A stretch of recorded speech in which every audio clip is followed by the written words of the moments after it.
Wait a minute, what am I doing? Two men and a what? Two friends from film school, one who graduated, one who did, and they decided to make a podcast. Okay, this has never been done before, right?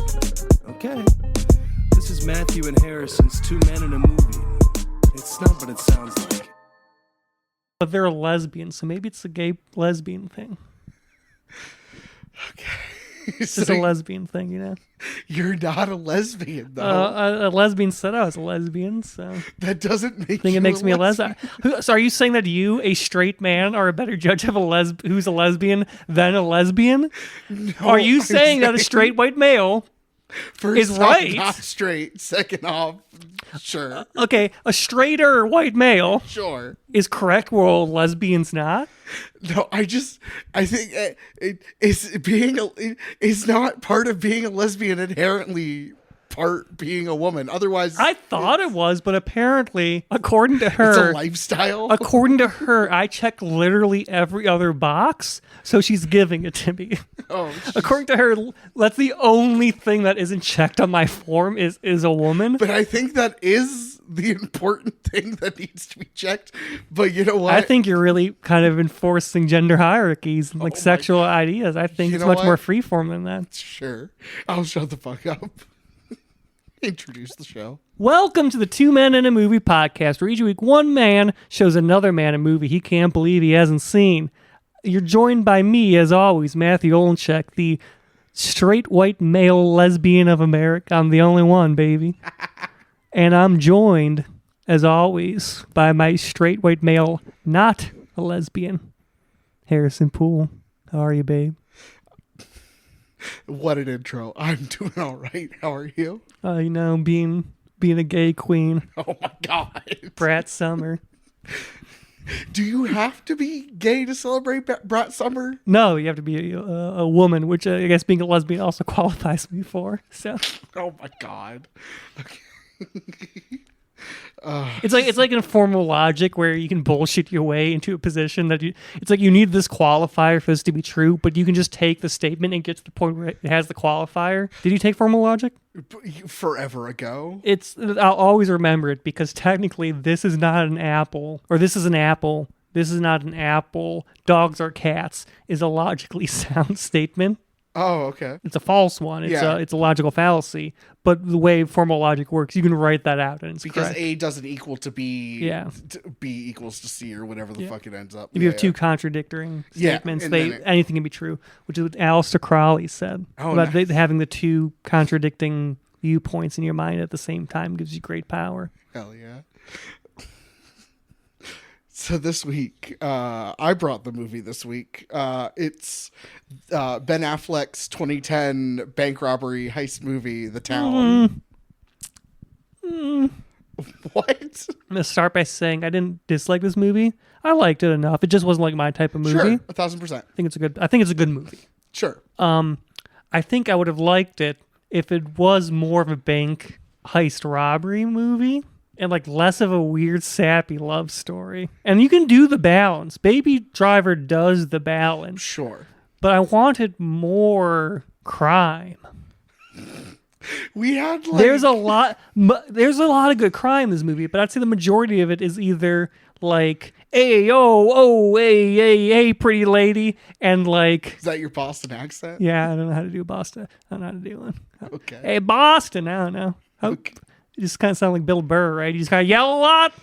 Sure. Hey, pretty lady. Yeah, there you go.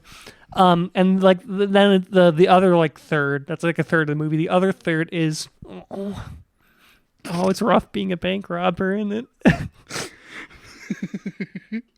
I don't know. I love this movie. I love it a lot. Like, I really love the crime segments. When crime is happening, and even when it's him struggling with being a bank robber at the beginning, like him being the nice bank robber, being like, hey, take your time. Yeah, 100%. That's how you do a bank robbery, because it's not their money. Bank robbery has potential to be the least violent major crime a person can do, because you really don't need to do violence to do a bank robbery, because you can be like, hey, it's not your fucking money. And you're insured. And you're insured, and I have a gun. Let's just all be chill about this. Like if someone robs a bank and no one gets shot, I'm like, whatever. I don't care. Yeah. No, I have no strong emotional reaction to it. I'm like, oh, they robbed a bank. Wow. Wild. It only hurts the banks. I was going to say, I think I want to agree with that statement. It only hurts like the banks and the shitty parts of government. Yeah. It's like stealing from corporations. Yeah, you're just stealing from like corporations. You're stealing from insurance companies. Yeah, which are worse than corporations. Yeah, I don't give a shit. Steal as much as their money as you want.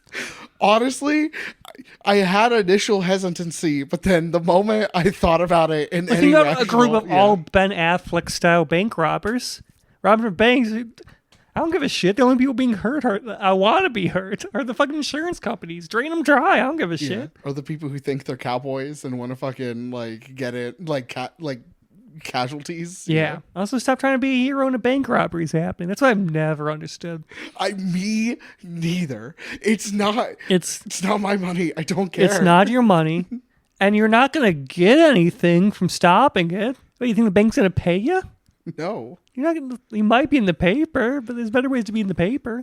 Exactly. It's like it's like the shittiest hero you can be. Oh, you saved the insurance company. Oh. Kudos to you. Like, fuck off. Honestly, Just lay on the ground for a bit. I first was a hard agree. I've officially transitioned to Yeah. hard agree. It was a soft agree. Now it's a hard agree. It's a good crime. Yeah. As long as you're not being violent with it, it's a good crime. It's like that guy that stole a bunch of diamonds. He does like the crime things. You know, he's a famous diamond robber guy. Okay. He does like the who does the fucking Google search videos? They have a celebrity on. Oh yeah. I know what you're talking about. I don't know. Wired, Yeah. maybe. Yeah, Wired. Yeah. It's like those brands of videos where they have people on, but it's yeah, like experts, keep like they're going. like, oh, ask a mortician or something like that. Yeah. And this guy who like robbed a bunch of banks, but like he never killed anyone, right? Mm-hmm. I'm like, so I mean, I don't care. They're like, oh, he punched someone once. Okay, cool. People punch people over sports. Yeah. I've punched someone. Yeah, it's once. like it's I beat a kid's face in once. I was in middle school. I didn't beat his face in. The dude threw a punch and I threw one back, and then it was over. I fell and scraped my knee. I was like, ouchie. And then he laughed at me. And the idea that he laughed at me, this man who couldn't read his own name, he was special needs. This idea that this guy couldn't read his own Beat name. up a special needs kid. Yeah, he's also a dick. Yeah. Oh, sure. Agree. Okay. He's also like just truly a bad person who's rude and mean to You everyone. can be disabled and a dick. Yeah. Correct. Like, couldn't read his own name. And I'm like, the idea that this guy's laughing at me filled me with such rage. I got really close to breaking his nose. And I was like 80 pounds at that point, but I was just feeling so much Polish rage. It took like 3 teachers to pull me off. How much trouble did you get in? Yeah, like maybe suspended for a week. Oh, okay. No biggie. I don't think the teachers liked him. He's really a dick. That sounds like it. I wasn't like, I remember once, he's like, I can read. He's like, no, you can't. No, you can't. And he wrote like his name on the board. He's like, what does this say? And he was like, he like didn't know. He was clearly trying to like figure it out. He's like, that's your fucking name. That's your fucking name. All of the bank robbers you think in this movie can read, right? Yeah. Yeah. All these bank robbers can read, Okay. despite what the FBI agents say. That's the thing. They do a lot to make the FBI seem bad because they need an antagonist. Like, I don't support cops really at all. I support the FBI Major Crimes Division, like Violent Crimes Division. Sure, like, if yeah. the FBI is involved because someone's shooting like an automatic weapon, Yeah. they have my support. It's Yeah. like how the FBI people who go after like mass killers. Yeah, no, we need those people. Like he's right this entire movie. Just because Ben Affleck feels bad about it, he's still hanging out with a guy who's killing people. Yeah. There was an incident downtown a couple months ago where someone randomly like took a gun and like bashed a dude's teeth in, and then put the gun in his mouth and was like, "Give me all your money," and then he robbed the dude. Yeah. And then a couple days later at the bar, police came in to like get statements, and all of like a bunch of the people at the bar were like, "Fuck you, pig." And I kind of wanted to be like, I don't like the cops. Yeah. But like, this is kind of unnecessary. He's kind of doing the right Like thing here. I'm willing to talk to a cop if they're like, "Hey, you watched a guy get a gun pointed at them." He got his jaw broken and then a gun shoved into his broken jaw. Yeah, like maybe I don't know. Maybe we should just show them that hey, people are willing to work with them when they actually do their jobs. Yeah. Because like Brandon thinks we don't need cops at all. I think we should disband and rebuild and name it the Safety Friends. Have I told you this idea? No, go for it. So my idea for how to fix police problems in America is we fire everybody. We do it in stages, obviously, because you can't fire all police at the same time. That'd be chaos. But like you work on it, right? You just kind of get everyone out of the system, and they can reapply, right? But it's the Safety Friends is what they're called now. And they wear like bright yellow uniforms with like smiley faces. And like I think legally when they show up, they have to say, "Hey, it's the Safety Friends. We love you and we want to help." And then you're only gonna get people who actually want to do the things that cops are supposed to do. Because like someone who just wants to like beat up the less powerful is not willing to put on their happy time uniform, as what it's called, and be a safety friend and tell people. Like even if a bank robbery's happening, you have to say it's the law and say, "Hey, we're here to help. We love you." They're not going to do that. And Brandon was like mocking this idea. I'm like, it would work. But so okay. Yeah. I sense questions. I want to believe in it. Yeah. Outside of they have to say we're the Safety Friends, I love you. That they have to have a tiny bit of embarrassment. What's supposed to deter bad people from going through the tiny bit of embarrassment to abuse power? Bad people who abuse power cannot condone tiny bits of embarrassment. People in power who are in power to be bullies can't deal with any amount of embarrassment. Like, look how angry fucking Elon Musk gets over when someone just like makes fun of him online. Sure. They go nuclear. All these people who are bad people in power go absolutely batshit insane, angry. Like if I started like an online campaign where I'm like, Elon Musk never fucked Grimes, he had to come into a spoon and put it in there and say the train's coming in because he just can't get it hard. He's a small peepee. He would do everything in his power to get me kicked off every platform. He might try to sue me. Like bullies. What? Okay. No, okay, sorry. What part didn't you understand? The feeding the vagina like it's a kid? Or yes. Like, why wouldn't you that never mind. It's not important. Go on. Well, see, that's something Elon Musk would say. He's like, if I was going to do that, I would do through science in a lab. I'm like, no, you're a little baby boy who needs to feed the vagina because you're afraid of it. Oh, okay. Yeah, I could just stupid stuff. You just say stupid stuff about them. He would try to sue me. Like, people in power who are bullies cannot stand any amount of embarrassment. And the fact that they'd have to put on a uniform that's bright yellow with big smiley faces on it and say, "Hey, we're the Safety Friends. We're here to help and we love you." They wouldn't be willing to do it. They wouldn't drink Bud Light because the Bud Light said, gave a single can to a trans person. Yeah, you think they're going to be willing to say, "Hey, buddy, say I love you" to another man? I would want to see this implemented on a small scale because I don't know. I'm not sure. I'm not saying it would solve the problem completely. It would do a lot of work. You know what? It would do a lot of work. I can be convinced. Because you still have like internal investigations and stuff, but at that point you're dealing with a lot. Because people who are willing to go join the Safety Friends, like if you're like, because like it's not cool. People think cops are cool. Those people do.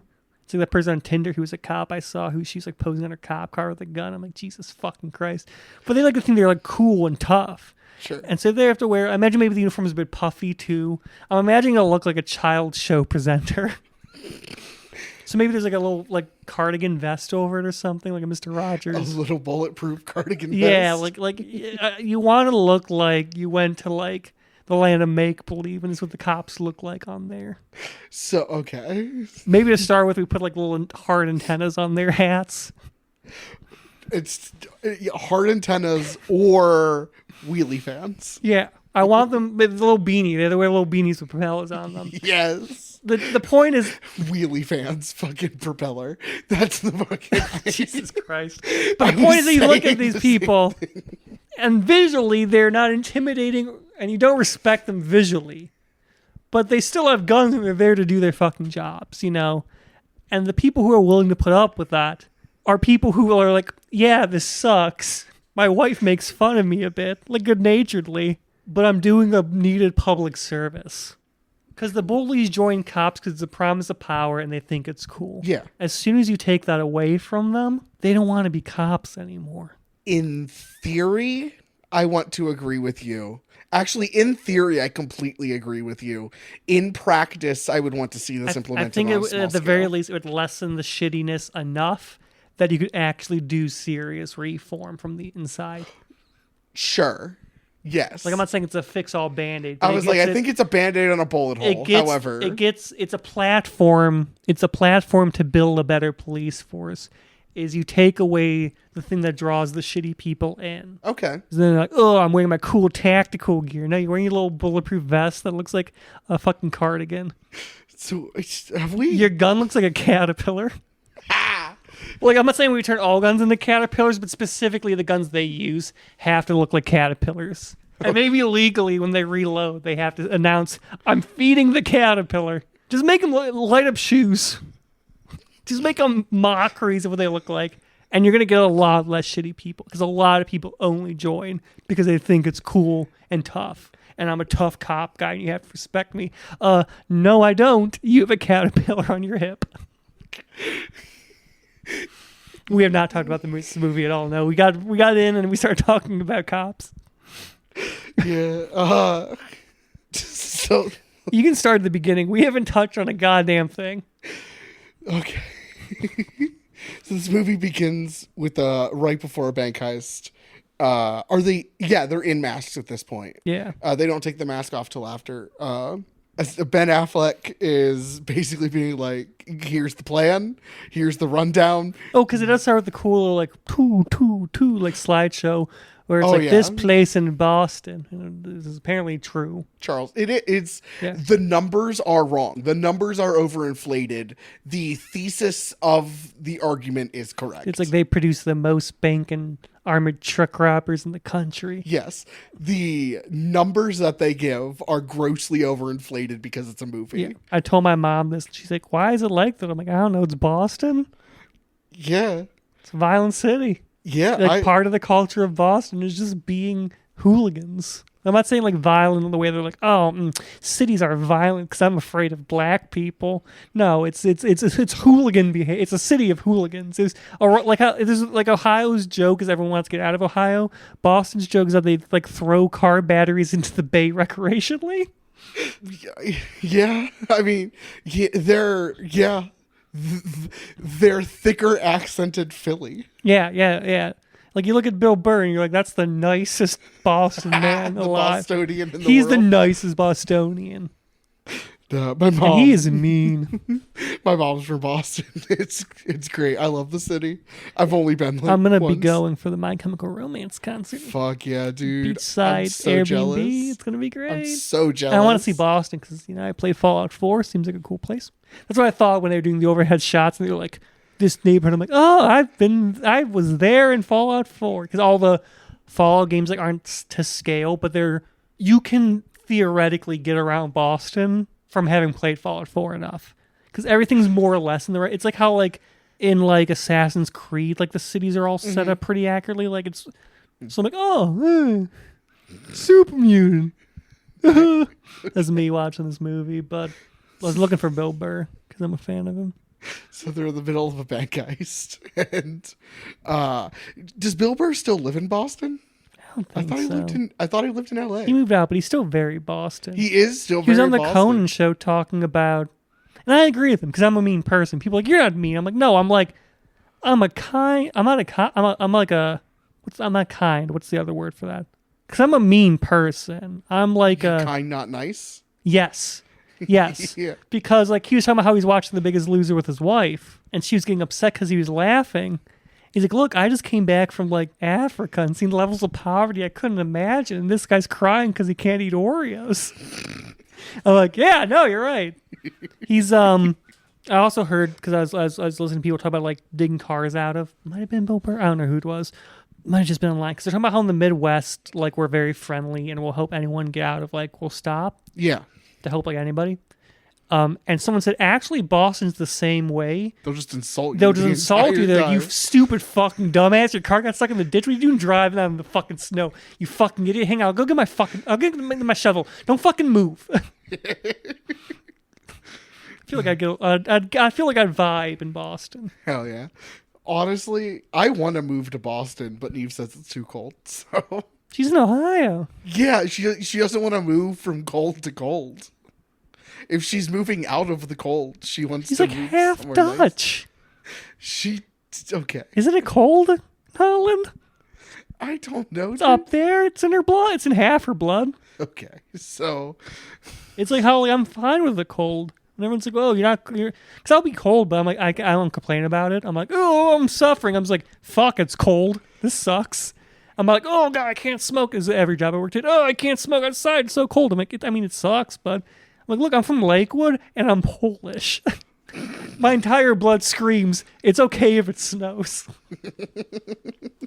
So this movie we saw. So they start the bank heist. They're waving their guns and like get the fuck off the ground. Get the fuck off the ground. Get the fuck on Get the off ground. the fucking float, motherfucker.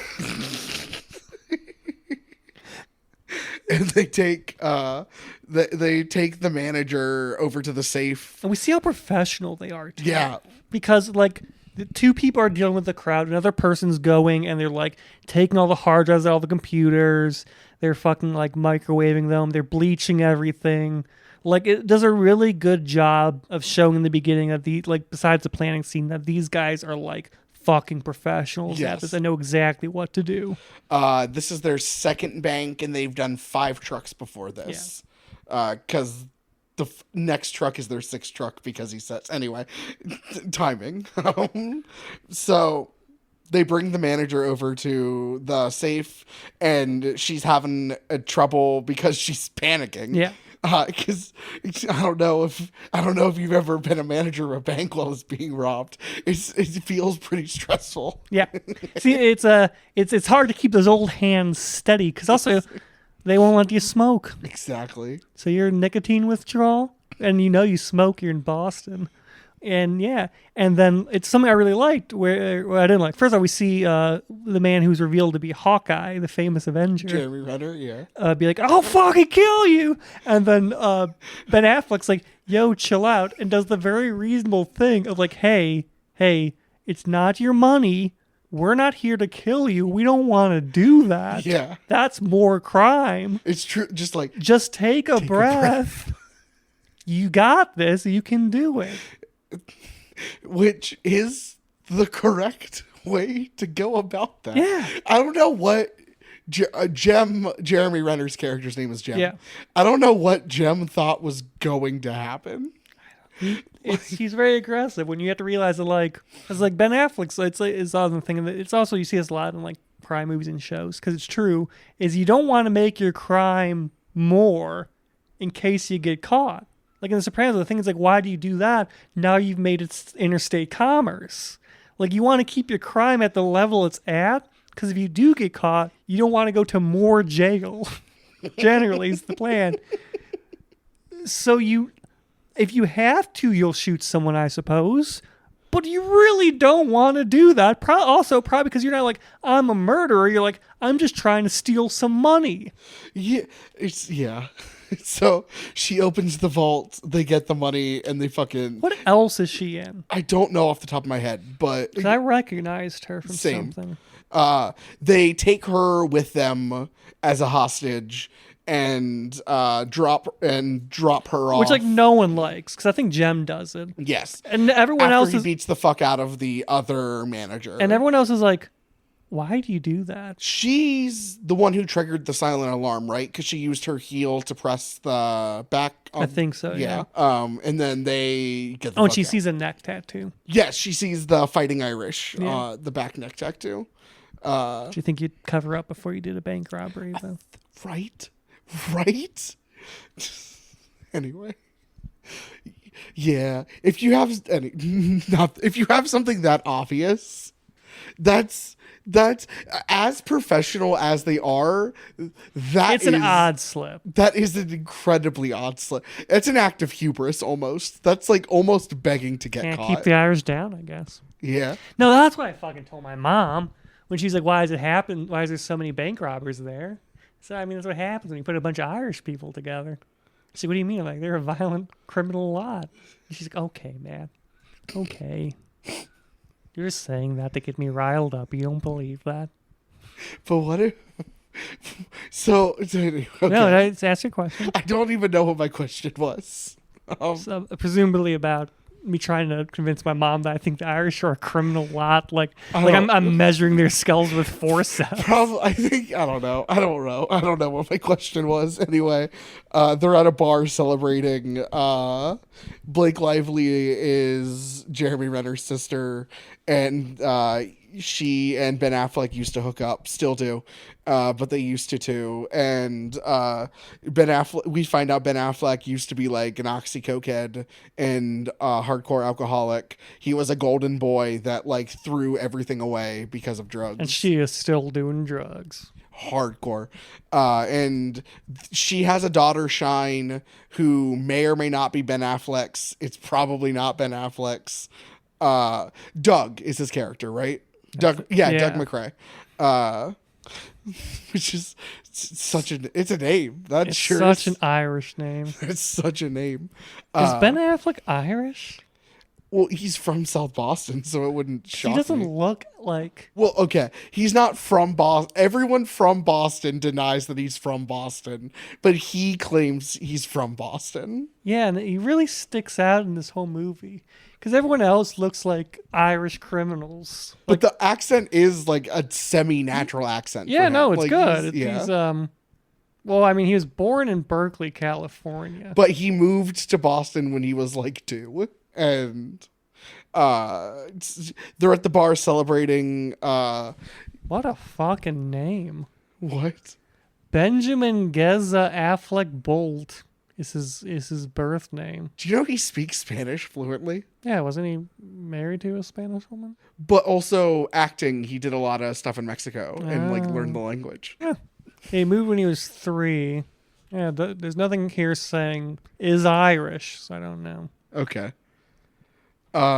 He's cool. I like Ben Affleck. Yeah. But yeah, Blake Lively and what is Blake Lively? What is the sister's name? I don't remember. She shows up like twice. It's like Trisha or something. Something like that. They say her name like 3 times in this movie. Yeah. But Blake Lively and Ben Affleck leave to have sex in his apartment. Like a not great sex scene. None of the sex scenes in this movie. Every time a sex scene came up, I'm like, this sucks. Yeah, that is not his strong suit directing, apparently. It's not. I mean, to be fair, the greatest sex scene of all is in The Green Knight. Yeah. Yeah. Oh. We're going to watch it, so I can't tell you it. Because I wanted you to experience it. Oh, because we're doing it on the show. Yeah. I wanted to bring your brother. It's the second most splooge you've ever seen in a movie. It's the second most splooge I've ever seen in a movie. It is still my top splooge producing scene. It goes on longer than it probably should for like a movie I watched in a movie theater. I remember I saw it and the people I'm with are like, wow, this is going on longer than I thought it would. So it's a weird scene. So I don't remember exactly how, but Jeremy Renner gives the bank manager's license to Ben Affleck, and he stalks her. They also go to the florist. Yes, the florist is like the gang leader. He's just the most Irish dude you ever did see. Cutting roses and doing crime. Yeah. Is it? I guess legally it's stalking. It's not like emotionally stalking. No, it's stalking. It's profiling. They want It's to. They want to find out if she's gonna talk. Yes, and he meets her. When I think of a man stalking a woman, it's because creepy sex reasons. Yeah. Agreed. Yeah, it's more like just intimidation. I think it would be labeled under. But I don't think. Yeah. I don't think he's trying to. I think in many ways he just doesn't want her to know that she's following her. Like, I don't think he's trying to intimidate her. I think he's like trying to get information. Yeah, it's like they're like sticking out because like when a mob person's like watching someone to see if they're a snitch, you don't say they're like stalking them. They're a stalker. Sure. They're doing recon. Fair enough. He does recon. He meets her at the laundromat. They have like a meet cute. I was gonna say a little meet cute, but I needed a fucking new word for it. I need a new word. But and that's a good one. I use it for a lot of things. Mostly things involving criminals lately. Yeah, they have a meet cute, and they start to blossom a friendship that turns into a relationship. He immediately asks her out. Yeah. I think the immediate asking out is he wants information. And then I think the moment, like when they're at the dinner, is when the guard falls. Yeah. It's bad crime. What? I say this like I wouldn't do the exact same thing. I'm really throwing stones inside a glass house here, but I'm femme fatale chow. So I'm Purina's femme fatale chow, 100% twink. Put me in the bag, dude. So does this movie follow the two men trend? No, I'm not horrifically in love with her. Okay. Anyone? Yeah. No, it's a first. Woo! No, anyone who volunteers to help children, I cannot have feelings for. Oh, that makes them more attractive. Are you kidding? No, what if she wanted me to like come with her to her work to help out children? Ugh. That would be awesome. Awful. No, that'd be great. I would do that anyway. Awful. Ideally, if she's like, want to go to the child center? I'm like, why? And she's like, I'm going to beat up some kids. I'd be like, hell yeah. Why? You have to come here because you're stuck in a systematic culture of poverty. Ha ha. Like, yeah, that'd be sick as hell. What is it about children that you don't like? I don't know. The thing is also, as I think about it, I'm not sure I dislike a child as much as I dislike children. You know that is bigotry, right? I guess, but like if there's an individual, I'm not sure if it's bigotry because if there's an individual child, right? Any individual child, I can probably not have a bad time and be okay with them being there. But as soon as it becomes like a gaggle of children, like if there's 3 kids, too many. 1 child, yeah, whatever. I'm indifferent towards 1 child. But when it officially becomes like a group of children, I don't like their presence anymore. Replace the word children with any minority group. They're not a minority group. But they are they are like a protected class. I don't think this is bigotry. I think you're letting your dislike of a group of people solely for being a part of that group. No, you're not understanding. I'm not saying that I dislike them as a group of people. I dislike groups of them. It's like saying that like, oh, I'm okay if there's 1 dog, but if there's a bunch of dogs, I'm not having a good time. You're gonna be like, oh, you're a bigot of dogs. No, but that's not. I just think when they're people. They're tiny humans who don't know how to be people yet. Yeah, and I think that when you have a group of people who don't know how to be people yet, they annoy the shit out of me, and I hate them. But when there's like 1 person who doesn't know how to be a person, whatever. You know, I think just when you get a bunch of them together, they just become insufferable. I don't want to be around them. But see, not wanting to be around children is entirely different than I actively dislike groups of children. I don't know, because like if I see a group of children, I'm upset. I'm like, oh god, look at all these fucking kids. They didn't do anything. Like sometimes when I'm driving through Arlington, I'll find like they'll be by the school and all the kids are all fucking walking around. I'm like, Jesus fucking. That's bigotry. God, I hate. Get off the fucking road. Get off your fucking phones. God, fucking look at them all. But you know, if I see like 1 kid walking back from school, I'm like, whatever. Oh my god. Okay. You just can't understand because you want to be a dad. You just so desperately want to be a dad, it blinds you to the reality that groups of children are like awful. No, groups of children can be annoying in specific circumstances. Like, ask anyone. If you go to a restaurant, would you rather have one child behind you or 3 children behind you? One child, you're a bigot. What are you saying? Like, groups of children are loud and they're noisy and they're dumb and they're awful. I don't want to. They don't know how to be people yet. They're trying to figure out how to be people. And I'm allowed to be annoyed by that. I don't have to show this divine grace of patience towards these little shits. And you kind of do. That's the parents' job. No, as a society, everyone collectively needs to learn how to teach these people how to be people. There is no situation in which I have to be involved with a stranger's child for that child to grow up successfully. Oh my God. There's no situation. In fact, the parents would probably prefer that I, a stranger, stay away from their child. Yes.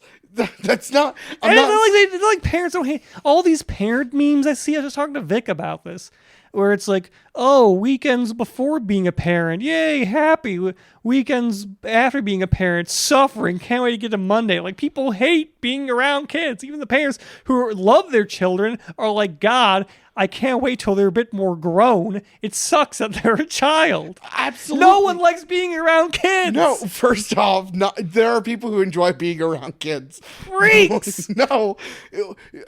Our job as a society is to treat them with grace and our patience. job as a society is to make sure children have a good upbringing. I will agree with that. It is not my job as an individual.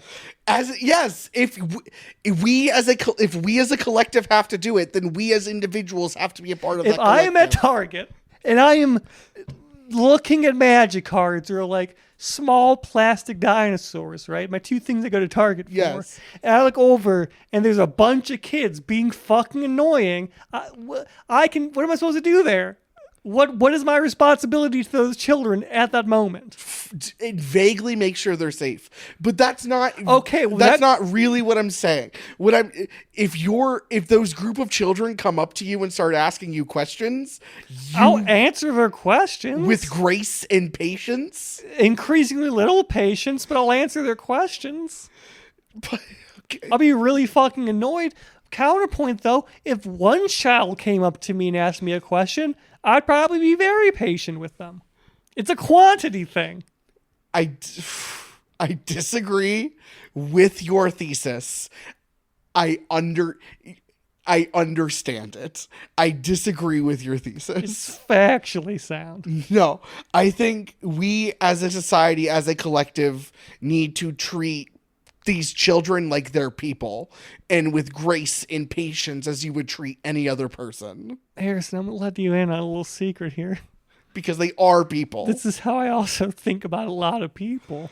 It's not like I'm a gracious, patient, kind person to adults. You know what? Fair. As long as I think you're acting like I'm like, oh, Matthew's such a nice guy and so kind and patient with adults, but as soon as he sees a child, he becomes a monster. My grandfather pissed in the corner of his room, put paper towels on it, and said, oh God, I wish there's some way I could fix this. I don't know what's wrong with me. I don't know how to stop this. And my mom was like, I just feel bad for him. And I told her that, well, there is an answer. They tell you in Death of a Salesman. Jesus Christ. I don't have a lot of patience for anyone. Okay. You know what? Like, if anyone even slightly annoys me, I'm like, I hate this person and I don't want to deal with them anymore. I am not a patient man. You know what? At least you're consistent. I'm consistent. When I was in the theater and this guy who was not a child, he was an older man, kept going coughing during the show, I was like, holy fuck, I want to beat the shit. He got me sick. That's why I was sick. It has to be. I never leave the house much to public events. And none of the people I hang out with were sick. I'm like, I fucking hate this guy. I want to beat this fucking shit out of him. I hope someone kicks him in the fucking parking lot. And then like there's the big dramatic scene and some woman's like weeping in like a really weepy way. I'm like, fucking hell, shut up. They were moved by the I was- coughing. I understand. The weeping at the play. I was moved too, but it was like such a. It's like how an actor would weep and the director would say that's bad. Okay. It was bad. Okay. And that was annoying me, and I was like, "Shut the fuck up." I'm sorry that someone else's emotional response made you upset. Yeah, thanks. It's a lot of my day to day. A lot of my day to day is being annoyed at people's perfectly normal emotional responses to things. I'm like, Jesus Christ.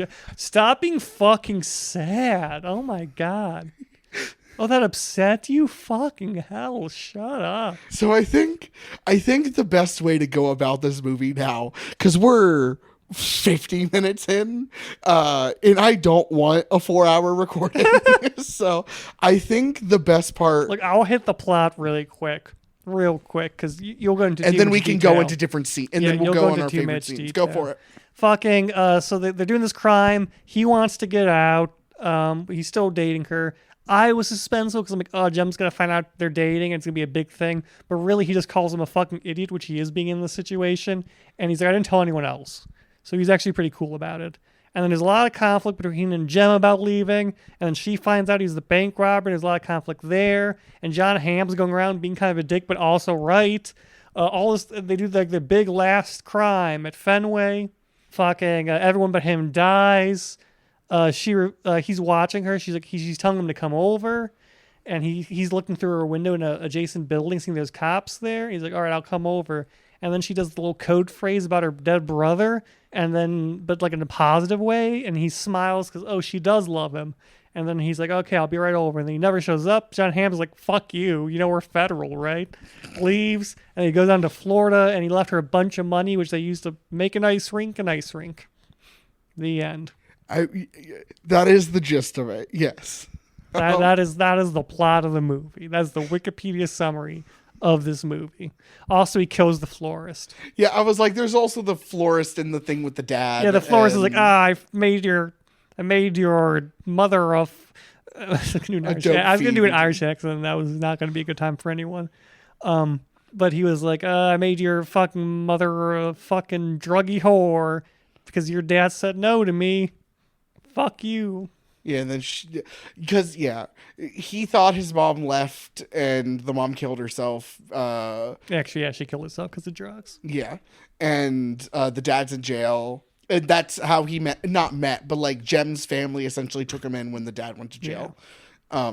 So they are like brothers, but it's also the plot of CW's Flash. Hell yeah. It's why it's weird. It's a weird thing they do. We really need to like just have like a once a month podcast where we cut out all these bits and we just release a bunch of just random thoughts on film and television. But because in that one, Barry Allen's dad goes to jail because they say he killed his mom, when really it was reverse Flash. But so he goes and lives with the West family, with Iris West, who becomes his love interest. And like they weren't step siblings, because he was never adopted and there wasn't marriage involved. But in every other situation, they were step siblings. Sure. I'm not saying this. I'm saying this is just weird for like a television network to do. I think it's perfectly fine to fuck your step sibling. You have gone on this tirade before. I don't remember if you've been on mic going on this tirade. I'll go on it. I don't think it's morally wrong. I'm not sure I would do it. I'm not saying you should do it. I'm indifferent either way.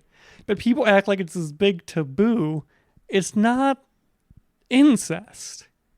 Incest is a problem because, sometimes it's pedophilia, or there's a big weird age difference, so it's kind of groomy. But assuming it's on the same age thing, usually it's a problem because inbreeding gives you like Habsburg jaw. It's bad for the fucking species. All right. Truly, if you remove that, I don't see the problem with incest on like a moral level. I'm not saying it's morally like upstanding. Sure. I'm not saying it's a virtue. I'm just saying it's not a sin. Sure. Like how old were the kids? when they originally became a family, because I do think that matters. I think if you're both like 2 9 or 10 and you that's that weird breaking point, but I feel like if you were like 2 and you were literally raised as siblings, that's fucking weird. That's I'll say it's, I'll even go and say it's weird. I'm not saying it's not weird, but like example, I'll even go as far to say is if you had 2 sisters, biological sisters, and they were lesbian with each other, what is the moral crime here? Push aside the icky weirdness that we have as a society have. What sin are they committing? What wrong actions happening there? They're not doing anything wrong besides it's really weird and makes us uncomfortable.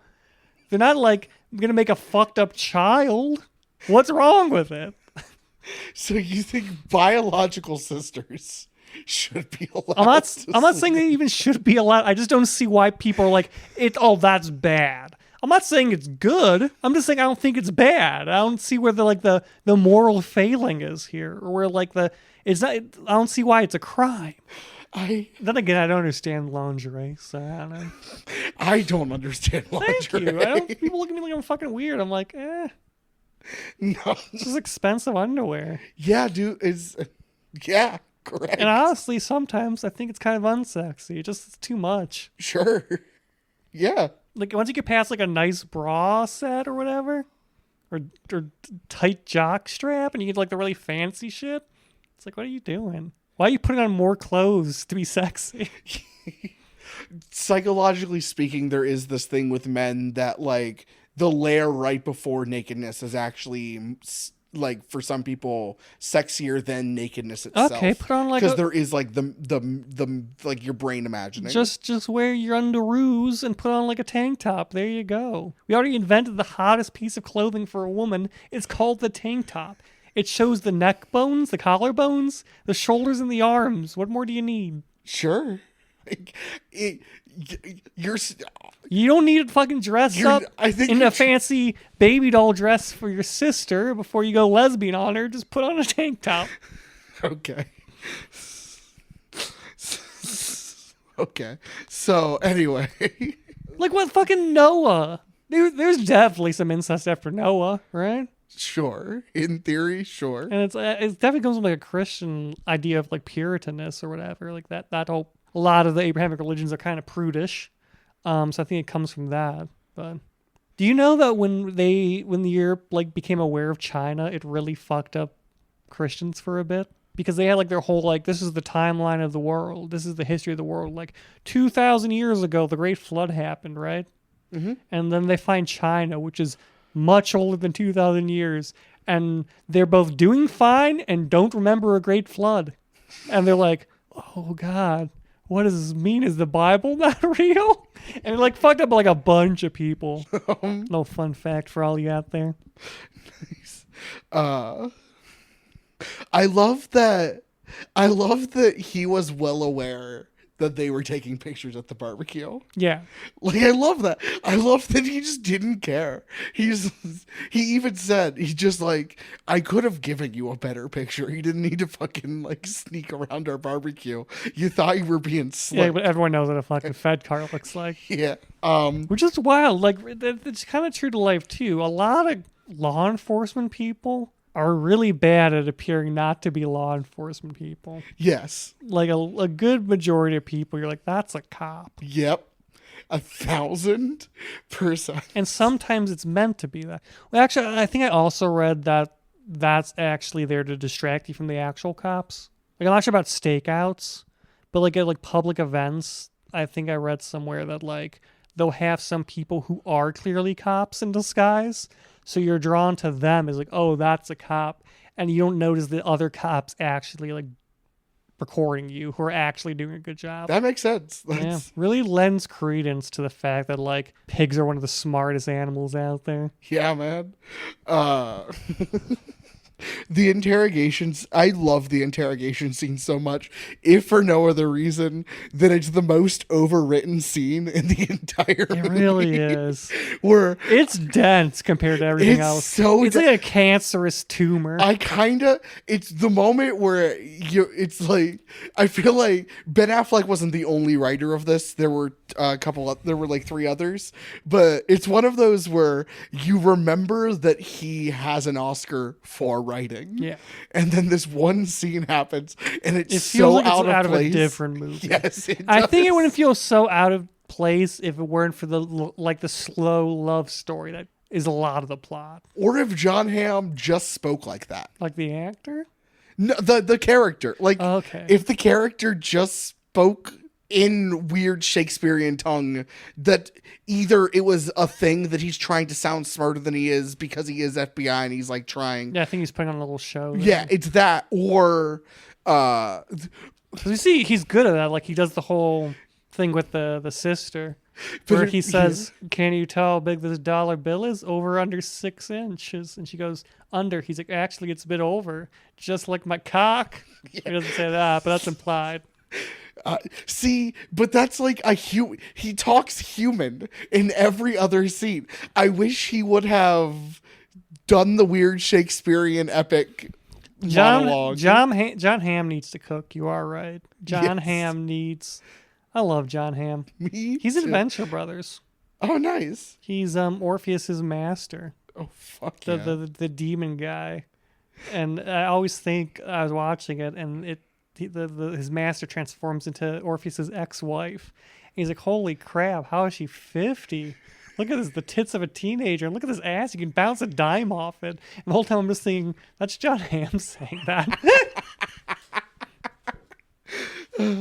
But the later when he's like talking to Blake Lively because she's drunk and on oxy. That might not be John Hamm. That might be the guy who does Archer. I just realized I mix those two people up a lot. That's fair. But like in that scene, he's talking to her like a human would talk. Like, Well, yeah, because he's like not trying to intimidate her at that point. He's trying to appear non-threatening so he can learn to solve a false sense of confidence. So he just wants to impress Ben Affleck. I think he's trying to impose on him a gravity of the situation.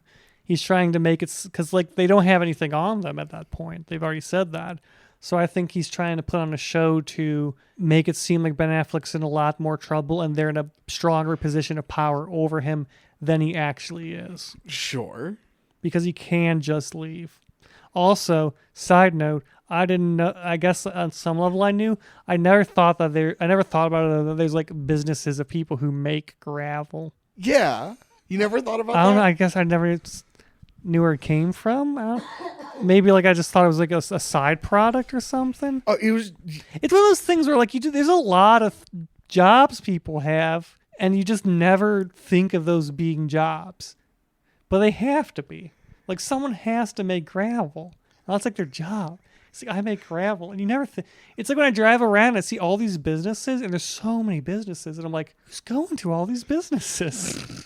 There's a lot of businesses here, and these have like enough people are going to all these like some of them kind of like niche businesses to keep them open. I guess you just kind of forget like how many people there are. Yeah. You just kind of like, oh, there's only so many people, and then you're like, actually, there's like a lot of people, and so like a good number of those people can like make gravel as a job. Yeah.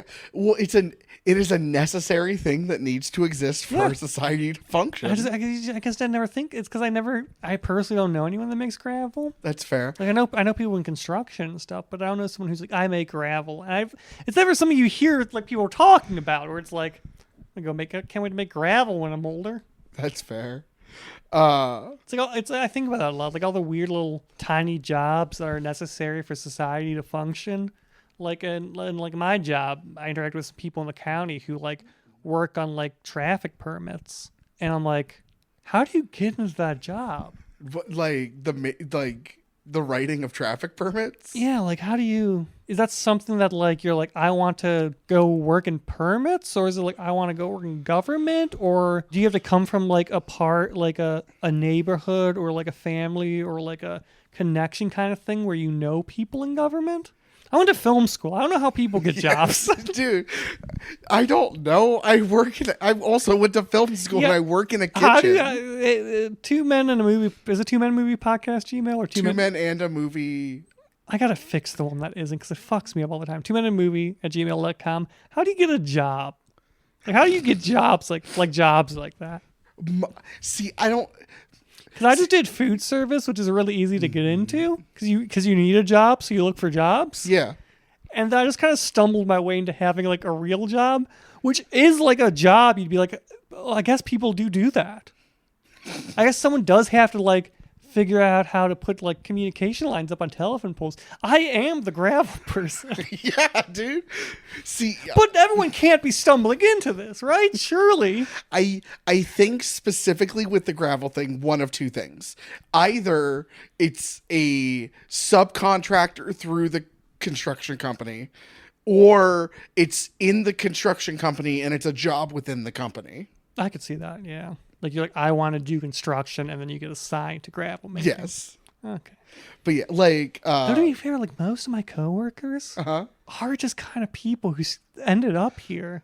Like, one of the team leads was, like, a teacher. Hell yeah. My boss has a degree in, like, geography. Like, it is just a bunch of people that, like, just kind of ended up here. I don't think anyone there's like, I want to be an engineer of some kind. Okay. Cameron works there and he's a history degree, and that's because I told him he could come work here and get more money. Hell yeah. Maybe those people that wrote traffic permits were just did what I did and worked at at a restaurant, and someone left and said, hey, I'm working at this place now. Do you want me to put in a reference for you? Truly, I feel like a lot of that kind of thing. That is how I got because I applied to Myers when I worked there. I actually applied there because I needed a job. Mm-hmm. And when I got fed up with that, I looked for a job, and that's how I worked at the screen printing place. And then Cameron got me in its sheets. Nice.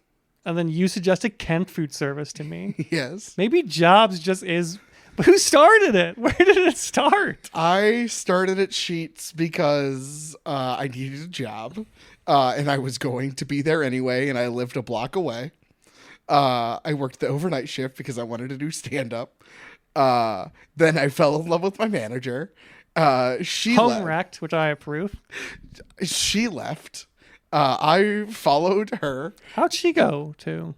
She knew the old the old manager of the DI. It's all these government jobs, all these behind the scenes jobs are all connection. Who was the first person who was like, I'm going to apply to a government job? Because he's the Adam here. He's the first one.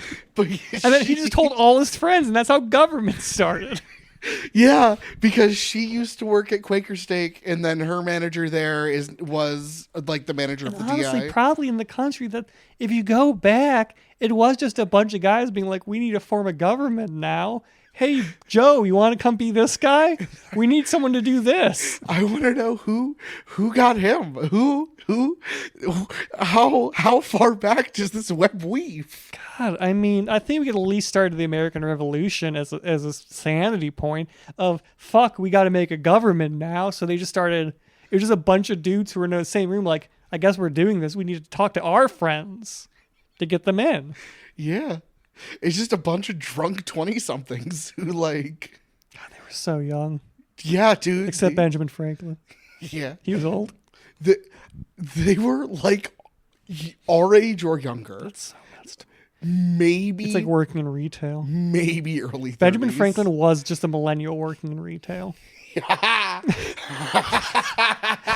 was talking to my hairdresser today, and she was talking about how her husband has over his friends and stuff, all his nerdy friends who do nerdy stuff, and they're all fucking kids. I'm like, whoa, what do you mean they're kids? And she's like, they're 21. I'm like, whoa, why are you hanging out with 21? He's like, well, because they're all his friends, and he met his friends when he worked at Giant Eagle. I'm like, oh, retail, say no more, fam. I get it. Yeah, no, I have some friends who are probably weirdly young to have, but it's because I worked in food service. See, mine isn't from food service. Mine is from comedy. Yeah. Like, my old roommate is 20-ish years older than me. And it was completely normal for me to be living with him. And, like, for me to be as good of a friend of his as we are, like, as good of friends as we are. We're friends with who's an actual child. That's fair. This to me is my version of like if it's on TV, that's what I'm watching. So I'm not even sure it's that for me. That is for me. This is my TV. I've seen this movie on TV half a dozen times. Like, I wouldn't be upset if it was on TV. That's how I feel about the movie. It's a movie. Okay. I think it's well made. Like, this isn't talking about the quality of the movie, just my opinion on it. It's a movie. Sure. I can see how people would really enjoy it. It's a well-made movie. Everyone acts very well. I mean, it was certainly tense in the beginning for me. I felt tension. The plot works. Everything works. I just have no strong opinion on it besides it's a well-made movie that works. Interesting. I wanted to bring this movie to the podcast because this was actually one of the movies I had in mind originally, like for the premise. Because one, I think you and I have actually had the conversation where I was like, you haven't seen The Town, but also it's one of those movies that randomly in my life, like in my movie vernacular, will come up a lot. I think just because it's so, I don't know why. That's wild. I don't think I could ever imagine a situation where like The Town, like the Ben Affleck movie, The Town. It comes up a few times a year. Like it's not like in every film conversation. Like every time you see a Boston person, oh, it's just like Ben Affleck's The Town. No, but like, we'll be talking something. Can you give me like an example? Not I truly need an example here. Not off the top of my head. Because again, to me, this movie, it isn't outstanding in any way, but it isn't bad. Okay, yeah. Like, there's nothing that like really stands out to me about it. See, to me, this is like an 8 out of 10. Like I love it. I wouldn't rate this movie. I would say this is a movie. Sure. It's well made. I have no rating for it. That's fair. Because I don't want to give it like an 8, because I don't think it's like amazing. But to give it anything lower makes people think it's a bad movie, and it's not a bad movie. I'm just really indifferent on it. I will say this watch through was the first time where the cracks really shown, because I think it's also the first time in a few years I've seen this movie. It's a bit long. That's my only complaint about it. It's a little bit long. Is this the first movie we've had that cracks 2 hours? It might be. Yeah, no, like halfway through, I'm like, I feel like we should be 2/3 of the way through. Yes. It doesn't even it doesn't drag at any point. No. I understand why. Like, I understand. Is there a point where I'm like, oh God, this is dragging? There's just points where I'm like, we're not near the end? Yes. And the fact that the Fenway Park scene happens and we still have like 20 more minutes. Yeah, I checked it. It's like, holy fuck. And like, it never drags after that. No, it's not bad. I'm never oh God, it's taking forever. I'm just like, how the fuck do we still have 20 minutes left over? I feel like you could wrap cut out a lot of the date scenes. Oh God. I'm getting water. Oh, he's dying. Be sure to use the one from the picture. I'm so sorry. That was intense. Dude, I'm getting over I'm not sick, but I'm like getting over being sick, and I fucking like swallowed my spit and it went down the wrong pipe and I fucking like was choking. I'm so sorry. I'm gonna try and cut around that you don't end up hearing that, but that's probably impossible. It was a lot. Oh my God. And it started and I thought for a second I could be like, it's gonna be a quick cough, I can cut it out, and then it was fucking like nope. Yeah, you were like, you stood up, you were hunched over. Time out, baby. I'm so He's like watching a grandfather cough. Oh my God. Where were we? I think we're talking about how I wasn't into this woman because of her weak eyebrows. We weren't, but that's just what I realized. She's weak eyebrows. Rachel Hall? Yeah. Okay. Weak. That's okay. I need my women to have good eyebrows. It's important for me. You really do talk about women like resources. Yeah, it's strange the things I'm into. Nah, it's fine. It's fine, but it's also strange. I don't even think it's strange. If eyebrows are your thing, eyebrows are your thing. But you like spoke about it as if they were like an attribute that like I think they're like a They are. They're like a squaring. I think it's because a strong eyebrow adds like a squareness, and I like my women to be kind of square in some fashion. Jesus Christ. Okay. I like a sturdy woman. I don't know what to do with that. I can't help you with that. I'm not trying help you. I can't. I have tried to introduce you to people and you refuse. Sometimes they'll show me like bodybuilders, and I'm like, I'm not into this one. They're like, why? They're muscular. I'm like, not doesn't look sturdy. Weak shoulders. Okay. I like a strong, level pair of shoulders. But yeah, this movie is a little long. Yeah. And then it just kind of ends. Yeah. He's like, I'm in Florida. Maybe I'll see you someday. And this life or the next. Yeah. And it very much. It's the same ending as like. It's Good Will Hunting. I was going to say it's the same ending as Shawshank Redemption, but if they cut it down to 1/10 of the size for some reason. It's the Good Will Hunting of I Gotta Go See About a Girl. I've never seen Good Will Hunting. Also written by Ben Affleck. Oh. Or co-written by Ben Affleck. Okay. And Matt Damon. Makes sense. Yeah, him and Matt Damon. And he plays a construction worker in Good Will Hunting.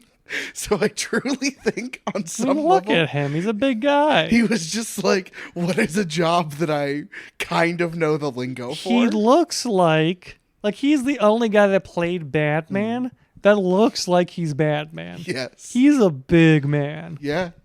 Have you seen... You've obviously seen his back tattoo. Yeah. I like it. I think I love ugly tattoos, but like it's such a statement piece. I like it a lot. I don't know. I feel like if you're doing a back tattoo, it's got to be good. I think the fact you that put shitty tattoos on your arms. You can have a shitty tattoo on your arm, whatever, nobody cares. But if you're like it's a back tattoo. It's like you know, you could have put up like a shitty billboard in Idaho, no one cares. But if you put up like a shitty billboard in like Times Square, like that's prime body real estate. That's your back. Anyone who's doing back shots is gonna see that. Yeah. Yeah. It's a big part of the person's body, the back. You gotta it's gotta be art. It's my take on back tattoos. Is like if you're gonna do a back tattoo, it's like a face tattoo. If you're gonna have a face tattoo, it better be good. Sure. You know what? Yes, face tattoos I completely agree with. Like a right there, like a collarbone neck tattoo. Like it better be a good tattoo. It better be like a good artist. You paid some money for that shit. Yeah, because if it's bad, I'm gonna think less of you. I don't know if I think less of you, but like when I see someone with like a real shitty like neck tattoo, it's like I think less of them as like a person. Like you're lesser, but I have serious reservations about your judgment abilities. If you're like, that's what you got put on your neck. Okay, we're just jumping all around this movie at this point.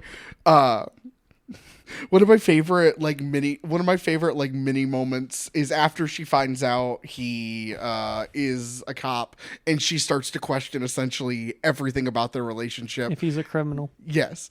And not a cop. You know, Kate. Yeah, yes, you're right. You did this last time too. God damn it. But he's always like the opposite, like his counterpart too. You're like, oh, it's I'm gonna keep calling this one actor his literal counterpart. Oh, I'm gonna call this criminal a cop. I think, yeah. Well, I think because right now we don't have the safety friends. It's the same thing. Yeah, that's true. But when look how masterfully I cleared my throat there without choking to death. Good for you. He is trying to win her back, and it's just like, let me explain. They're in the garden, and he's just like, let me explain. And she's like, how do I know you're not gonna lie to me? And it's so honest. He's like, because you're gonna fucking hate the answers. Yeah. Just like that's such. It's not a small moment, but like it's one of those where it's like it's good writing. It's a human moment. Yeah. It's like, how do I get this person to trust me? Well, I'm gonna be 100% honest. And he goes, yep, nope, yep. He's like, yes, I knew who you were. Yes, I was following you. No, I didn't need for this to happen.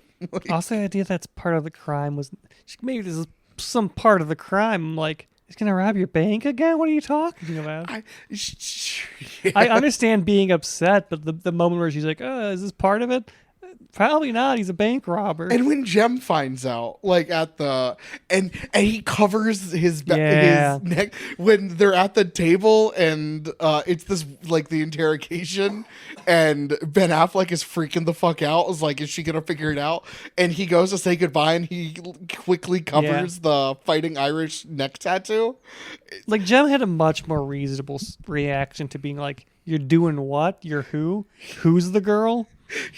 Yeah, he's truly is just like, you're gonna get us killed. Yeah. Like, not like very factual, which is for the character incredibly rational. Yeah, very rational moment. Also, I'm gonna go on record. I think she's kind of dumb. The Rachel Hall. Yeah, Okay, what makes you say that? she sat at a dinner table with two people who were shouting at her while robbing a bank, and she didn't recognize them at all. See, yes, but they even say that where she's like, I think if I heard their voice, I would recognize. And then Ben Affleck says, you'd be surprised.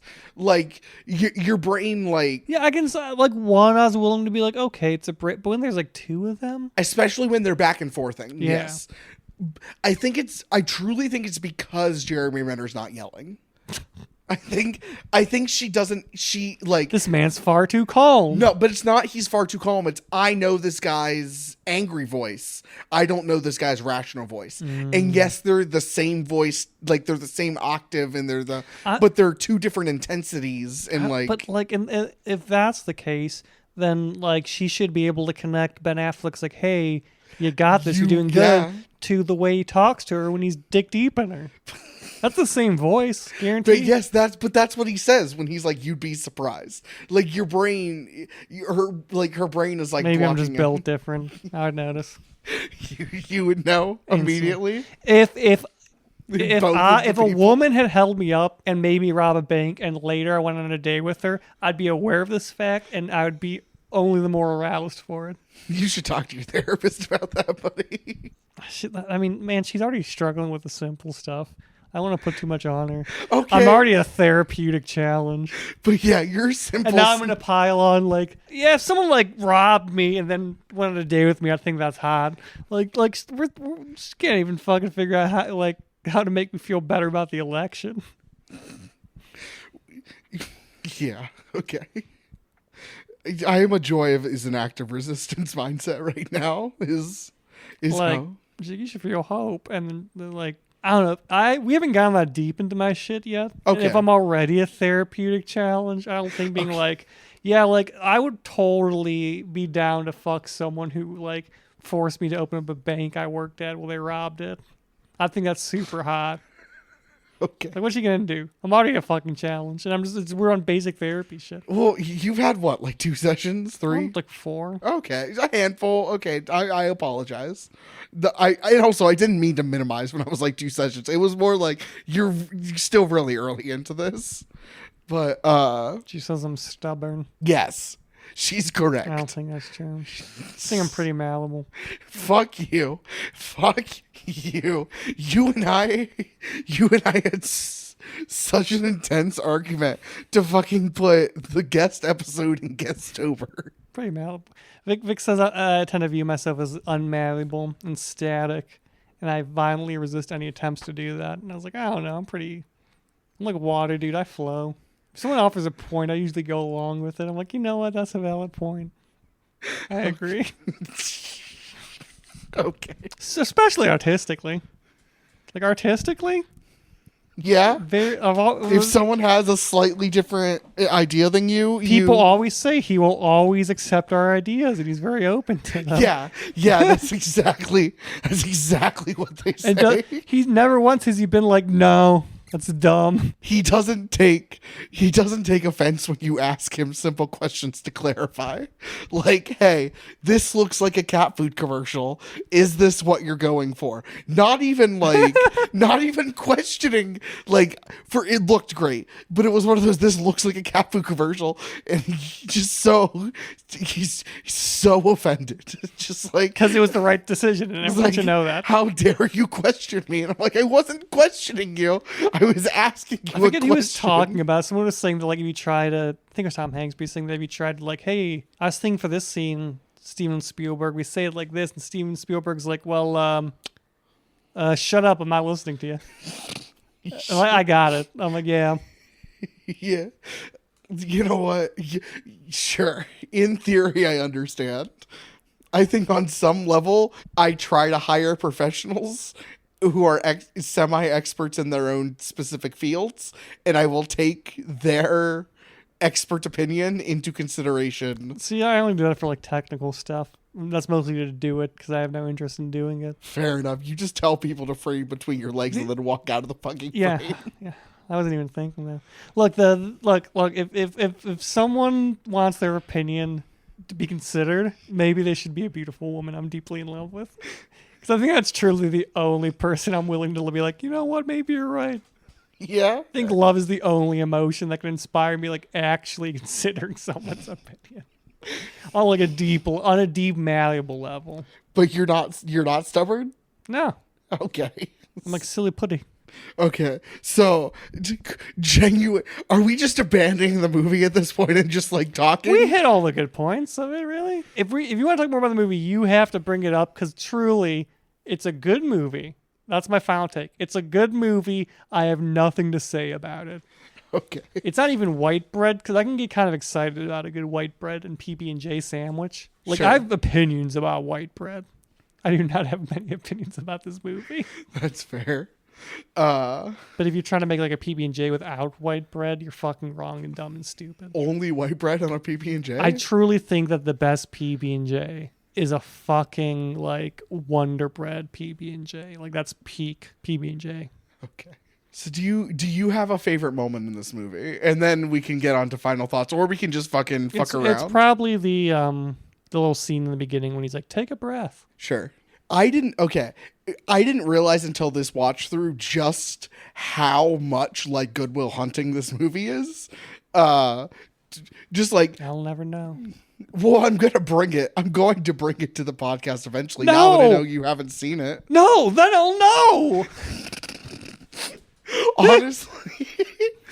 Yeah, I mean, I don't see anything else in this movie. I truly have no opinion on this movie. Everything's done well. Everyone does a great job. I have no opinions on it outside of like, this was well done. Okay. Girl's kind of dumb. Why they make the feds seem so bad? We've hit all my points. All right. So this is just going to be another short episode. A short episode where we don't really talk about the movie a whole lot. It's a decent sized episode. We're just not talking about the movie. That's fair. No, it's fun. I like this movie a lot. We talked about the vibes of it. We got it. Yeah. I like this movie a lot. We don't always got to do nerd shit. No. Sometimes we can just talk about vibes and fucking. Have you seen any other Ben Affleck movie? Like he has directed? What, Gone Baby Gone. yeah. Now you've seen The Town. Argo. No. Live by Night. Air. No. Cool. I've not seen Air. I've seen the other four. They're pretty good. Argo won Best Picture. So, and it's a movie that I constantly forget won Best Picture. Like, I know it won Best Picture. That's the one thing I know about Argo. no, it's a good movie. Yeah. I like The Town more. I'm also probably wrong. I can't wait to watch Argo and be like, what the fuck are you talking about? I like The Town more. But having not seen Argo in a decade at this point, I've seen The Town more. I like The Town more. The Town is just such it's a time waster movie. It's like I said earlier, It is the movie equivalent of lo-fi ambient beats. a little bit. Again, it is like the movies on TV. Fucking, that's what I'm watching on TV, and I'm gonna have a good time. It's a movie you could fuck someone to and not feel like you're missing anything. It is the peak Netflix and chill Yes. cinema. Yes. It's dumb. It's really well made. Goes on a bit too long. It goes on a little bit too long. There's not too much to follow. You can look away for a bit and look back and not have really missed much. You can step out for 40 minutes and then come back, and it's like you know where you're at. You can guess. Yeah, other than the truck stealing scene, which isn't essential, but like I'm happy it exists. See, that's the thing too. I feel like the truck stealing scene doesn't need to be there. No. They could have gone right to Fenway. There's no reason for him to be there. It's the bank. He falls in love Fenway. Yeah. Or it's the bank. He falls in love. He wants out Fenway. Excuse me. That's your traditional. That's your hour 40 movie. That's your story. That's a traditional story arc. But then you just have like 20 minutes to a half hour of character stuff, like good character stuff, like, and then then they rob another. Yeah, like him and Jem talking when he's talking to Jem about wanting out, and those little moments where he's like, "Oh, do you really think Shine's mine? Did your sister tell you Shine's mine? Shine's not mine. Also, we're not gonna be this happy fucking family. Like, I'm so sorry that whatever fairy tale you have in your head, it's about to be shattered. But like that, like those little, like those moments make the movie. I love them, but they don't necessarily need to be. And there. the truck thing added nothing really. But no, the truck thing added nothing other than it was a cool action sequence. And it provided gave the movie the nun poster. masks. Yeah, It gave the movie poster.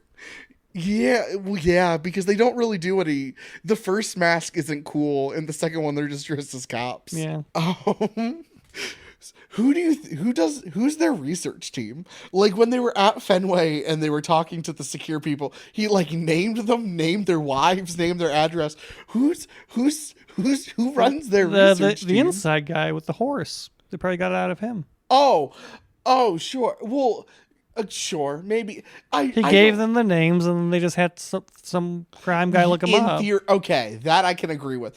I was like, I don't know my coworkers' addresses. I maybe know. Yeah, you're not trying to fucking threaten them. I maybe know their. If you're trying to hold them all accountable, so they do whatever you want, or you'd kill their family, you would know their address. Yeah. Is there anything else we should mention for? Oh, I've been running on fumes for half this episode.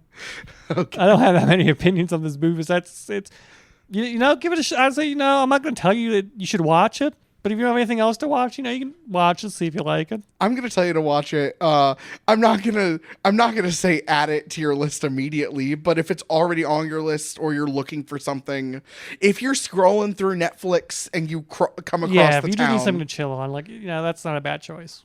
You could do worse. Yeah. I love this movie like a decent amount. Like I just it works for me in a way that it doesn't seem to work for Matthew, and that's fine. And it's not even not work. It's not like it's fucking. No, it's just it works for me in a way twice. that you're neutral about. Yeah. But I'm not gonna say it's this like hidden masterpiece, but I am gonna say it is completely worth a watch. All right, do you want to do socials? Yeah, I'll do socials. All right. If you want to follow us on Instagram, which will eventually have more content, but it's a good way to keep track of episodes, and also like you can set alerts like, it comes out the same time as the episode. I do fun little shitty photoshops. I really don't. I just post a picture. You can share it to your friends so they'll go watch our podcast. 2 Men and a Movie podcast on Instagram. I used to have these down. I'm losing it. Yes, you did. You were a goddamn. It's just YouTube. That's 2 Men Movie Podcast. 2 Men and a Movie Podcast. Is the YouTube? Yes. Look up 2 Men and a Movie Podcast. Which one doesn't have the fucking A? It's either X or Instagram. We only have like 3. 2 Men Movie Podcast at Instagram. Okay. When we get bigger, there'll be more stuff there. Follow us anywhere. Share it to your friends. And they'll be like, oh, fun podcast. Okay. Ooh, sometimes I sometimes try to choose the blandest picture, or like not even the bland, it's just the one that says the least about the movie. Mm-hmm. It's a little game I like to play, so come play it with me. You can follow us on YouTube at 2 Men and a Movie Podcast. That's where we have audio episodes. We want to do visual stuff eventually. Probably a better way if you don't have Spotify and you want to listen to it on your computer while you're doing something. YouTube's a good choice. And again, even if you just listen to Spotify, go to all these. Just give us likes. Give us that sweet interaction. Joe Biden said his last act of presidency, if we don't have a high interaction, he will kill my mother. So don't let that happen. Okay. You can email us at 2menmoviepodcast@gmail.com. This won't stop Joe Biden from killing my mother, but this is a good way if you just want to reach out. I don't know, movie recommendations, fan art. If you want to draw us, you don't know. I guess you know what I look like. We have our Instagrams, but I've been thinking of us as like Fozzie Bear and Kermit the Frog. If you want to draw us like that, I think that'd be fun. You can find me at Midwest_magician on Instagram, where you can see all the thrilling adventures of a man rapidly about to be 30 in like 2 months. Exciting life I live. Thrilling. All right. Where can they find you? You can find me on Instagram and TikTok at harrisonpool.com. POOLEDOTCOM. harrisonpool.com. I feel like Harrison you can spell out, but in case, since we're fucking Pool doing... throws you off. Yeah, HARRISON. The E is silent. Yeah. So. Harrison, like the name Harrison. Pool, POOLE. Tell your friends, tell your family, spread the word. Tell them I listen to two men, and I love it. And you should too. Go next time you're at a bank and you're like robbing someone, and you've convinced the bank manager, who I guess you think is hot, to unlock the bank for you. Say also, if you could do me a favor, follow these two men. I'm not related or affiliated with them. They're not associates to this crime. I just think you should give them a listen. All right. Thank you to Tristan Hostetter for our theme music. Thank you guys so much for listening. I'm ending the recording now. I love you guys. Kisses. This is Matthew and Harrison's Two Men in a Movie. It's not what it sounds like.